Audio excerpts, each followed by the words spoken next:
Hi guys, ఈ వీడియోలో మనం ఆటో స్కేలింగ్ గ్రూప్ ని ఎలా క్రియేట్ చేస్తారో చూద్దాం. ఆటో స్కేలింగ్ గ్రూప్ మీద క్లిక్ చేస్తున్నాను. క్రియేట్ ఆటో స్కేలింగ్ గ్రూప్ మీద సెలెక్ట్ చేసుకుంటున్నాను. ఆటో స్కేలింగ్ గ్రూప్ కి నేమ్ ఇస్తున్నాను. ఆటో అని నేమ్ ఇచ్చాను. టెంప్లెట్ ని లాంచ్ చేయాలి. ఏమైనా ఉన్నాయో లేవు క్రియేట్ చేస్తున్నాను. ఒక టెంప్లెట్ ని మై టెంప్ అనే టెంప్లెట్ కి నేమ్ ఇచ్చాను.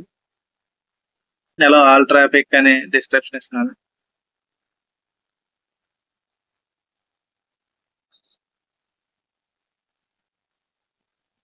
అమెజాన్ లైనక్స్ తీసుకుంటున్నాను.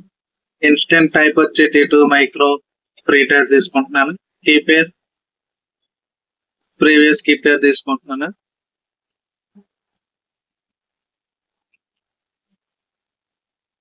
ఇంకేం చేంజ్ చేయట్లేదు. డైరెక్ట్ గా టెంప్లెట్ క్రియేట్ చేస్తున్నాను. టెంప్లెట్ క్రియేట్ అయింది.